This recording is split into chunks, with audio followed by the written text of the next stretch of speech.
प्यारे देशवासियों, नमस्कार। एक बहुत बड़ी चिंता आज मैं आपके साथ साझा करना चाहूँगा। देखिए, जो हादसा हुआ है अभी देश में, ये बहुत ही बड़ा दुख मतलब दर्दनाक हादसा हुआ है।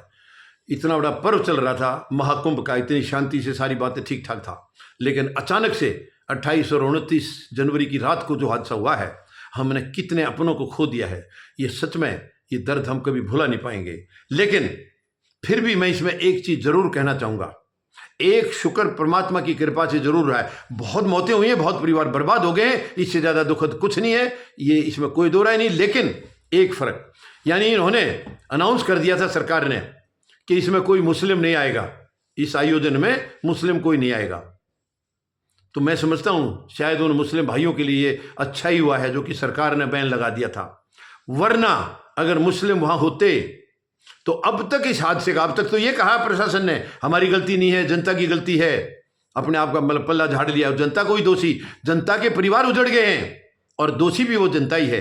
कितना शर्मनाक बयान है। लेकिन अगर इसमें मुस्लिम होते तो इसका अब तक आतंकी रंग, इसमें कब का रंग दिया गया होता, कब का रंग दिया गया होता। ये बहुत ही, मैं एक सेंसिटिव बात आपसे बता रहा हूं देशवासियों से, सबसे, ये आतंकी रंग में कब का रंग दिया गया होता इस पूरे आयोजन को, कि ये तो इसमें इस किस्म के लोग आए थे। उनके नाम भी फिर ये अलग अलग तरीके से बताते हैं।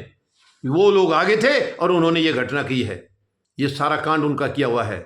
लेकिन यहां तो कोई शुक्र है ऊपर वाले का, कोई ऐसा नहीं था, वरना इसका आतंकी रंग दे दिया गया होता, धार्मिक रंग दे दिया गया होता और ये जिम्मेवारी आज एक पर्टिकुलर कम्युनिटी की होती कि उन्होंने ये गलत किया है, उन्होंने ये घटना की है।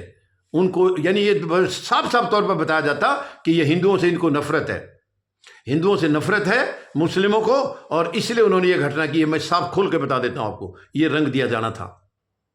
लेकिन मैं उनसे पूछूंगा कि आप जो इस किस्म के दोष या इस किस्म के आरोप जो लगाते हैं, अब तो वहां पर कोई ऐसा नहीं था, फिर ये हादसा क्यों हुआ और किसने कराया?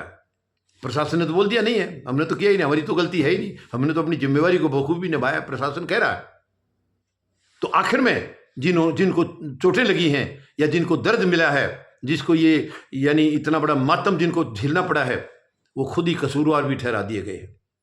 अगर वहां दूसरे धर्म के लोग होते तो 1 मिनट लगती प्रशासन की। अब तक क्या, अब तक तो पूरे देश में शोर मच गया होता, अखबारों में और टेलीविजन पर, कि देखा ये धर्म जो है, ये हिंदू धर्म को नीचा दिखाने की कोशिश कर रहा है।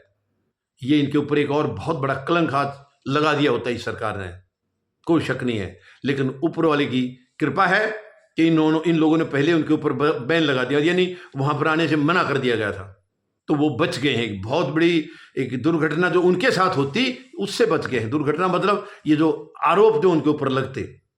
अब इससे हम लोगों को अपने अंदर झांकने की जरूरत है। क्या जहां भी उग्रवादी घटनाएं हो रही हैं अपने यहां भी, अपने देशों में, क्या इस तरीके से भड़काई हुई नहीं है कोई जिसमें प्रशासन का ही हाथ होता होगा? जरूर होती होंगी, ऐसे जरूर होती होंगी। ये बहुत गंभीर विषय है और इसके ऊपर हमें गंभीरता से विचार करना होगा, बहुत गंभीरता से करना होगा कि इस किस्म से हम अपनी कम्युनिटी के अंदर, अपने देश के अंदर अशांति ना फैलाएं। धन्यवाद। जय जवान, जय किसान, जय हिंद।